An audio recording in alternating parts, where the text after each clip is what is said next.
La guerre du Kivu fait référence à une série de conflits armés dans les provinces du nord du Kivu et du sud du Kivu, situées dans l'est de la République démocratique du Congo. Ces conflits ont débuté dans les années 1990 et se poursuivent par intermittence jusqu'à aujourd'hui. Caractérisés par des affrontements entre divers groupes armés, tensions ethniques et lutte pour le contrôle des ressources naturelles, vous en apprendrez davantage sur la guerre du Kivu. Bonne écoute! Pour ce qui est des lieux, on a bien évidemment le Kivu, notamment le nord du Kivu et le sud du Kivu, l'Ituri et la République démocratique du Congo. Les combats ont lieu principalement dans le nord du Kivu, une terre aux enjeux économiques très importantes. Elle dispose de la grande ressource minière, notamment l'or, la cassitérite et le pétrole. Cette région est aussi riche en gaz méthane, présent naturellement dans le lac Kivu. Les richesses agricoles de cette terre fertile sont aussi très convoitées. Qui sont les acteurs de la guerre de Kivu? Voici plusieurs exemples d'acteurs, à divers niveaux, qui ont contribué à la complexité et à la persistance des conflits dans le Kivu. Alors tout d'abord, il y a le gouvernement de la République démocratique du Congo, Joseph Kabila, comme vous pouvez le voir dans la diapo. Celui-ci, dans le fond, a tenté de rétablir l'autorité de l'État dans la région en lançant plusieurs opérations militaires contre les groupes armés et les milices locales dans le but de gérer les conflits, dont la guerre du Kivu.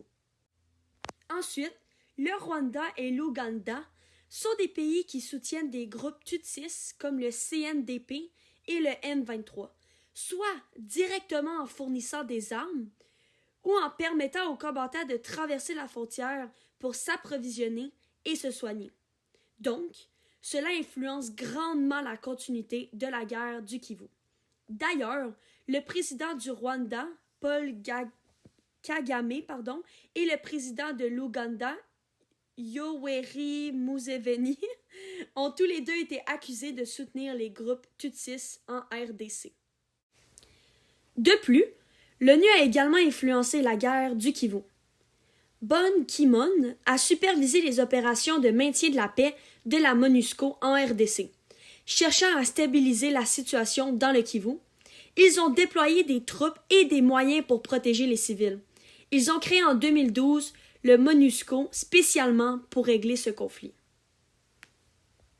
Ensuite, le Congrès national pour la défense du peuple, CNDP, et le mouvement du 23 mars, communément appelé M23, sont des groupes armés Tutsis qui ont contesté l'autorité du gouvernement congolais dans le nord du Kivu, mettant en danger la stabilité de la région, ce qui est l'une des principales causes des tensions du Kivu. Alors, parlons des tensions et des conflits. Alors, tout d'abord, il y a plusieurs causes qui ont mené au conflit. Voici les principales causes de la guerre du Kivu. Alors, tout d'abord, les conflits ethniques.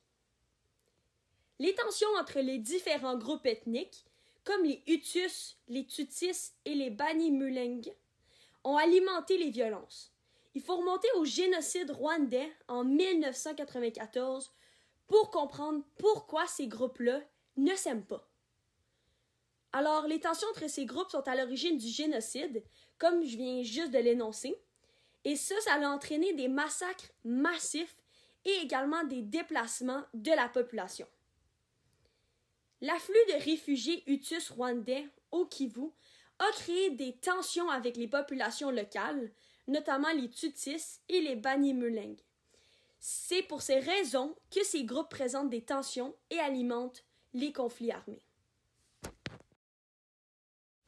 Alors, comme deuxième cause, nous avons bien évidemment les ressources naturelles. Tout d'abord, le Kivu est riche en ressources naturelles, comme le coltan, qui est utilisé dans l'industrie électronique, et d'ailleurs, qui est l'une des plus grandes réserves mondiales de ce minerai.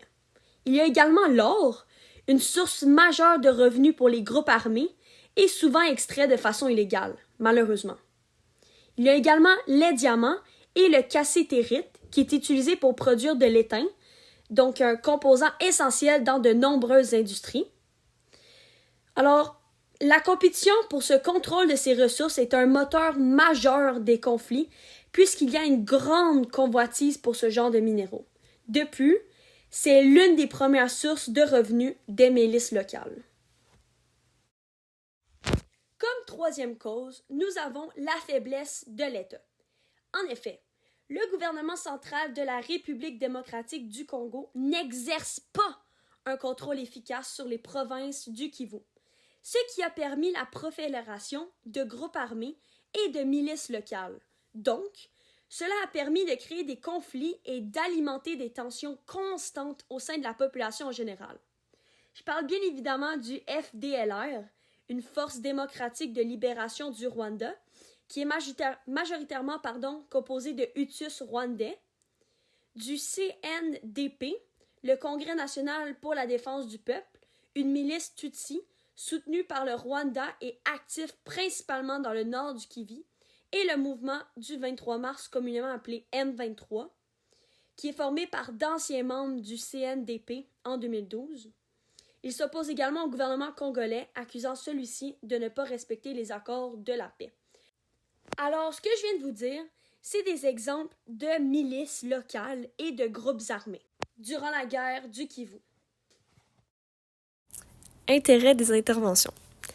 Les principaux intérêts des interventions de cette guerre sont le contrôle des ressources naturelles, donc les groupes armés cherchent à contrôler les riches gisements minéraux du Kivu.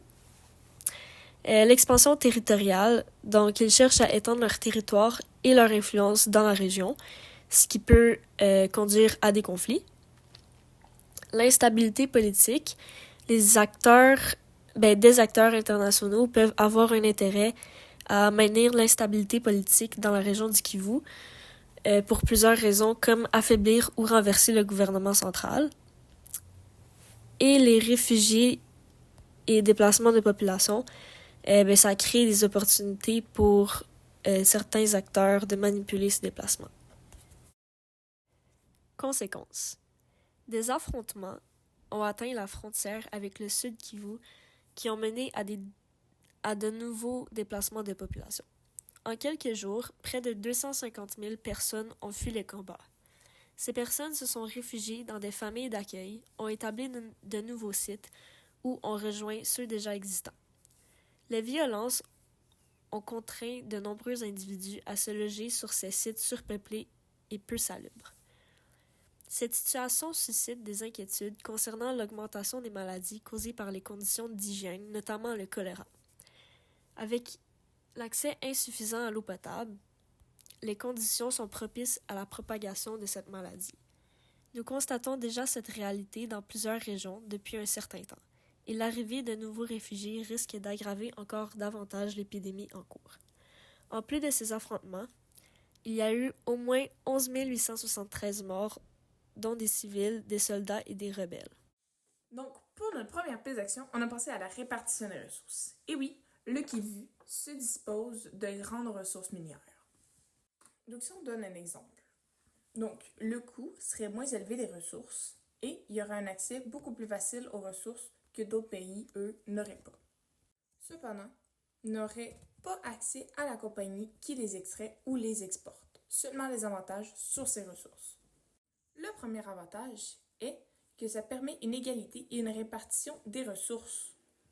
Ainsi, ça permet de pouvoir donner des ressources à beaucoup plus de personnes et à des personnes qui en ont peut-être besoin.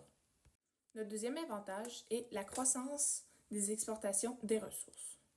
Donc, le fait de pouvoir donner au pays un avantage sur des ressources, ça va pouvoir permettre à d'autres pays de connaître et donc pouvoir avoir peut-être plus d'acheteurs ou de commerçants. Cependant, il y a des désavantages. Donc, ça peut créer une compétition avec d'autres pays qui veulent aussi la même chose. Donc, s'il y a d'autres pays, exemple, qui ont zéro rapport avec cette guerre, qui veulent eux aussi les mêmes ressources, ça peut créer d'autres conflits et donc une autre guerre qui pourrait repartir à cause de cela. De plus, cela peut affecter l'économie. Donc, vu qu'eux ont déjà un avantage sur le prix qui serait réduit, alors peut-être que ça va affecter leur économie vu qu'ils vont faire beaucoup moins de profit. Donc, pour notre deuxième piste d'action, on a pensé au renforcement des forces de maintien de la paix de l'ONU. Donc, on vient vraiment chercher un renforcement dans l'ensemble, question d'améliorer le tout. Donc, on a deux avantages. Le premier, c'est la sécurité accrue. Donc, la présence de forces internationales pourrait dissuader des groupes armés et pouvoir ainsi protéger les civils. Pour notre deuxième avantage, on a la stabilisation régionale. Donc, un soutien international renforce la légitimité des autorités congolaises et favorise la stabilité. Donc ici, on vient vraiment mettre l'emphase sur la sécurité et de pouvoir protéger l'ensemble de la population et l'ensemble du peuple. Pour ce qui est des désavantages, donc, il y a le coût élevé.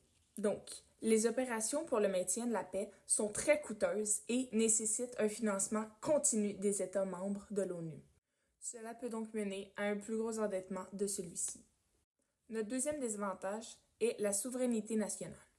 La présence prolongée des troupes étrangères peut être perçue comme une atteinte à la souveraineté du RDC, ce qui pourrait favoriser les tensions au sein de l'État au lieu de régler le conflit. J'espère que vous avez apprécié notre vidéo sur la guerre du Kivu. Ce fut un plaisir de vous avoir comme professeur. Merci et bon été!